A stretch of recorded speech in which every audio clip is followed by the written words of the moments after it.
I saw her kiss him goodbye on our porch and I swear the world stopped moving. It wasn't the kind of scene you forget. The way her hand lingered on his chest, the soft curve of her lips pressed against his. The smell of her perfume, the faint warmth of it on the evening air, it clung to me like smoke. I froze in the shadows, hidden behind the railing, every instinct screaming to run, to intervene, to shout. But my body wouldn't obey. The sky was bruised purple, the streetlights flickering on as if unsure whether to illuminate the world or hide it. A car hummed somewhere in the distance. The faint scent of rain lingered in the air, promising drizzle, promising silence. And in that quiet, all I could hear was the beating of my own chest, loud, panicked, broken. She didn't see me, she never did. Her gaze was fixed on him, bright, alive, something I hadn't seen in months. And there I was, watching, helpless.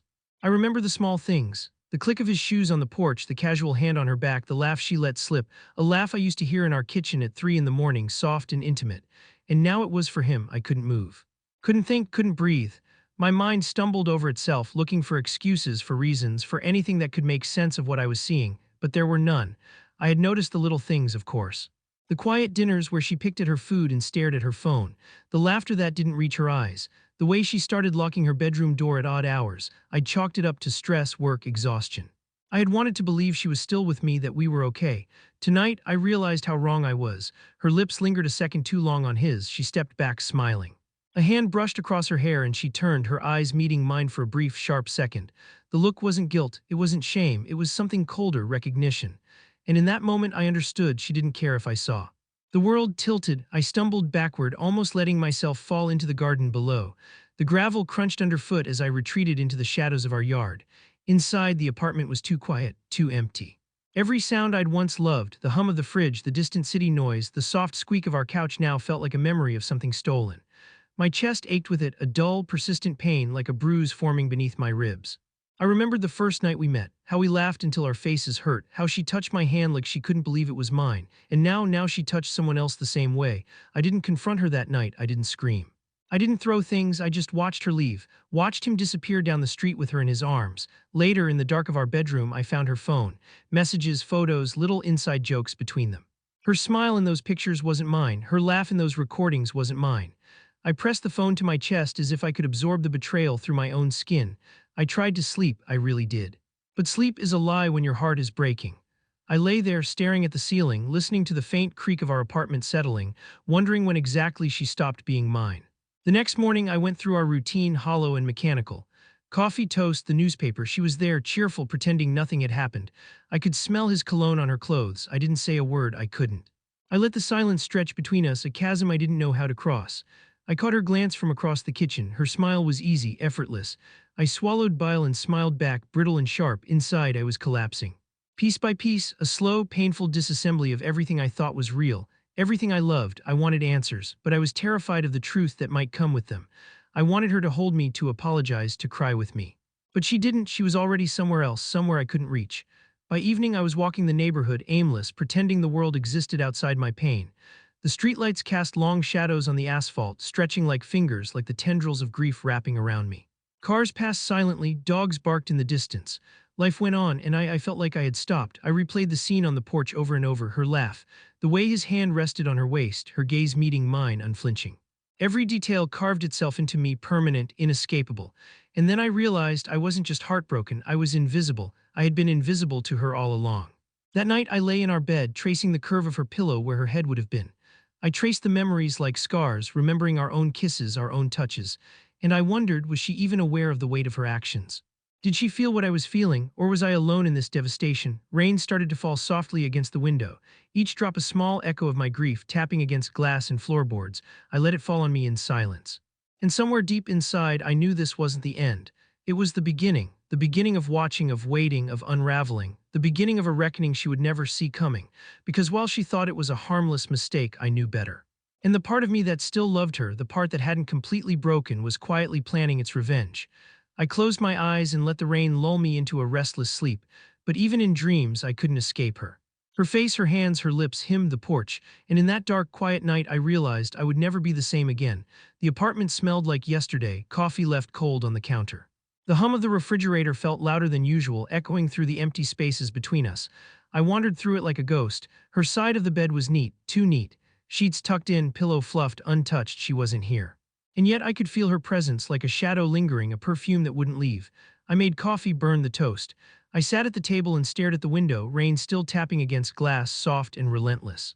Every drop felt like a tiny accusation. I didn't cry, not yet, not in the daylight.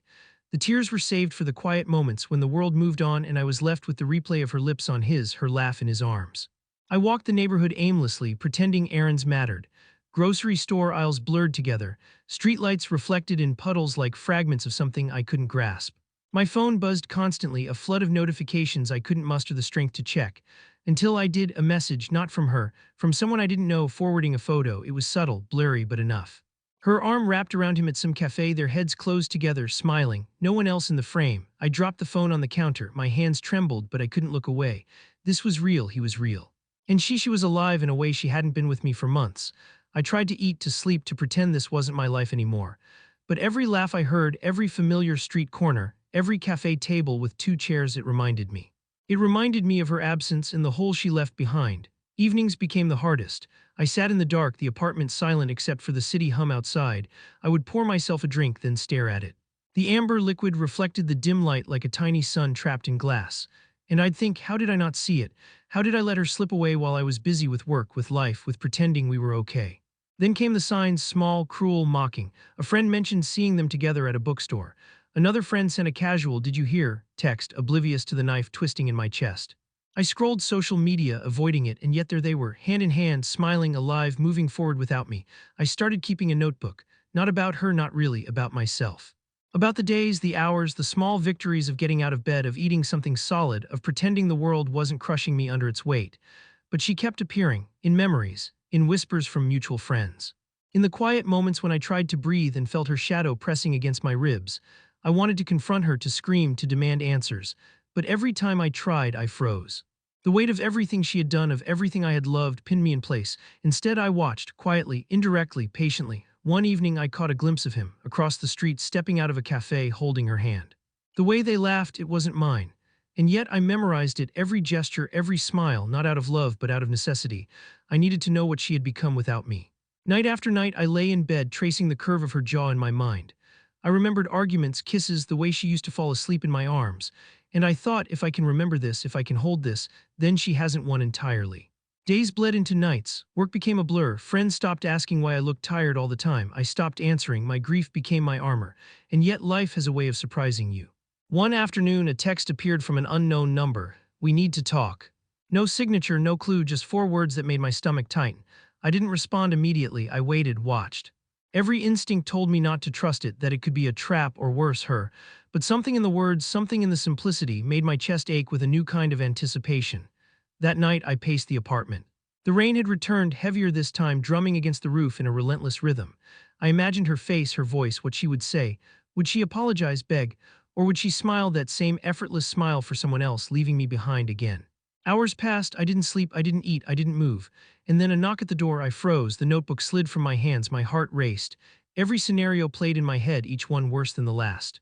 I approached slowly, every nerve alive. The chain on the door rattled as I pulled it open. No one, just the envelope resting on the welcome mat, wet from the rain, my name written in her handwriting. I picked it up with trembling fingers. My apartment felt impossibly large and empty all at once. I could hear the rain dripping from the eaves, the city humming beyond the walls, and inside, only the sound of my own heartbeat, pounding, waiting, anticipating. I opened it. Inside, just a photograph, just one, her smiling, him laughing, and in the background, me. Or at least a moment of my life, captured without permission, a fragment of our shared past I didn't recognize anymore. The image felt like a punch to the gut. And yet there was something else, something beneath the betrayal, a trace of vulnerability, a crack in the armor I hadn't seen before. I didn't understand it yet, but I knew one thing with certainty. This was no longer just about heartbreak. This was no longer just about betrayal. It was about understanding, watching, and waiting. And somewhere deep in me, a quiet voice whispered, she made her choice. Now it's my turn. The knock on the door was soft, tentative, like she wasn't sure she belonged here anymore. I froze. My hands, still holding the photograph from yesterday, tightened around it. The rain had stopped, leaving a cold drizzle that streaked the windows, the streets, the world outside. Everything was muted, gray, quiet. She was standing there. Wet hair plastered to her face, eyes rimmed red as if she'd been crying for hours or days. She looked smaller somehow, fragile in a way that hurt to see. "Can I come in?" Her voice cracked, barely above a whisper. I didn't answer. I just stepped aside, let her in. The apartment smelled of damp clothes and lingering tension. She shrugged off her coat and left it on the chair. Water pooled at her feet, darkening the rug. I didn't move. I didn't speak. We sat across from each other at the table. Silence stretched between us like a canyon. I could see her trying to measure the weight of my gaze, trying to find the love she'd lost or broken. Finally, she spoke. I didn't mean for it to happen, not like that, not with him. I let her words hang. Not because I didn't want to respond, not because I didn't feel the sting, but because the truth doesn't always need an answer. I thought it was harmless, just one night, but I can't stop thinking about what I did, about you. About us. Her hands trembled as she pushed them across the table. The dim light caught the slight quiver in her fingers. I wanted to speak. I wanted to scream. I wanted to ask why. Why him? Why now? Why not me? Instead, I just listened. I let the silence become a canvas for the emotions we couldn't say aloud. I don't know what I'm supposed to say or do. I hate myself. Her words were heavy, weighted with truths she had hidden for too long.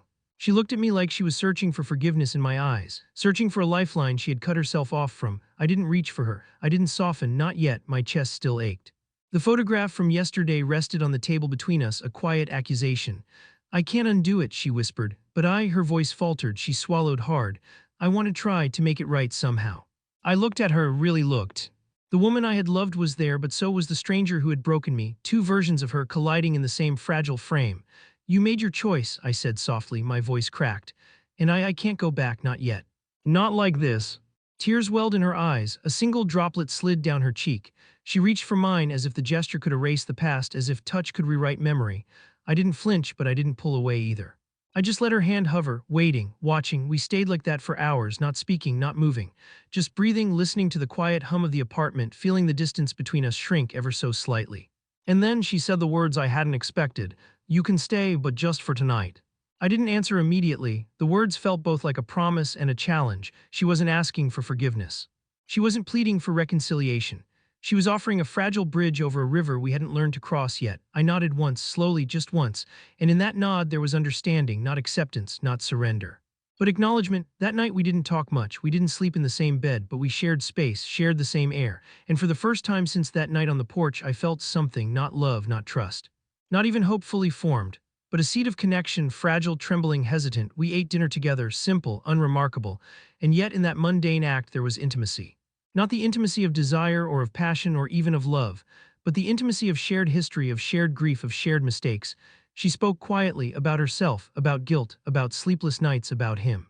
About how she thought she had found freedom and instead had trapped herself in her own regrets. I listened, and for a moment the hurt softened, not because it was gone, but because it was acknowledged, recognized, honored. Hours passed. The rain returned, tapping against the window. It was a steady rhythm, a companion to our silence. I watched her, fragile in the dim light, and wondered how someone could break you so completely and still remain the person you loved. And then, just before sleep, she whispered again, I don't expect anything, I just wanted you to know. And with that she left, walking to the other room, closing the door softly behind her. Leaving me alone with my thoughts, my anger, my love, and my grief. I didn't feel closure, not yet, not tonight, but I felt the shift, the possibility, the quiet understanding that some bridges, however fragile, could still be crossed. And somewhere deep inside, a truth settled. Love can linger even when trust has fractured. Pain can coexist with desire, and sometimes letting someone stay, even for a night, is not weakness, it's acknowledgement. The night stretched on. I lay awake, listening to her breathing from the other room, listening to the quiet drizzle, the city's hum, and I realized something. This wasn't the end of her, of him, of us. It was a beginning, fragile, shattered, but a beginning nonetheless. The sunlight came slow and soft through the curtains. Dust motes floated in the beams, golden and still. The apartment smelled faintly of coffee and rain-soaked clothes. Silence, thick and deliberate, filled every corner.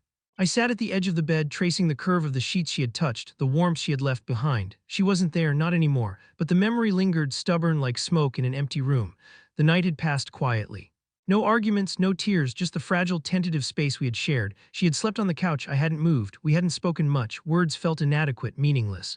Now in the light of morning I realized something essential. I had loved her with every piece of me, but love alone isn't enough. Not when trust fractures, not when betrayal leaves scars too deep to ignore. I made coffee. The hum of the machine filled the apartment. The aroma cut through the stillness, grounding me. I poured a cup, took a sip, and let the warmth seep into my chest. My heart still ached, it would for a long time, but the ache had changed. It was no longer raw, no longer urgent. It was reflective, patient. I looked at her coat draped over the chair, at the little puddle of water that hadn't yet dried. I wanted to forgive her, I wanted to move on, but forgiveness didn't mean reunion, it didn't erase what happened. It meant understanding, letting go, and walking forward without hatred. I walked to the window, watching the street below. Neighbors passing, cars rolling quietly, life continuing as if nothing had happened. And I realized I could continue too, not with her, not beside her, but with myself, with my own fractured pieces slowly finding coherence. Her footsteps echoed in my memory, her laughter, her voice, her hands. I closed my eyes and let them wash over me one last time, letting the waves carry away the sharpest edges of pain. I thought about the photograph she had left on the table. Him, her, me absent, that image had cut me open. But now I didn't need it to define me. I didn't need it to haunt me. It was a relic, a reminder that love can be complicated, messy, and sometimes cruel. I stepped outside onto the small balcony. The air was crisp, carrying the faint scent of rain. The city looked different now, less threatening, less mocking, more alive, more forgiving. I whispered to the wind, to the empty street, to the space she had once occupied in my life. Goodbye. Not angrily, not bitterly, simply, honestly. And I understood then that letting go doesn't mean forgetting, it doesn't mean erasing. It means carrying the lessons, the pain, the love, and still walking forward.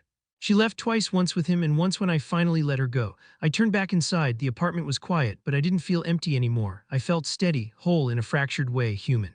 The past would always be a part of me, but it no longer controlled me. And somewhere deep down, I knew that someday I would remember her without ache. I would remember the love we had, the mistakes we made, and the quiet courage it took to survive the aftermath. Because survival isn't loud, it isn't dramatic, it's quiet, it's steady.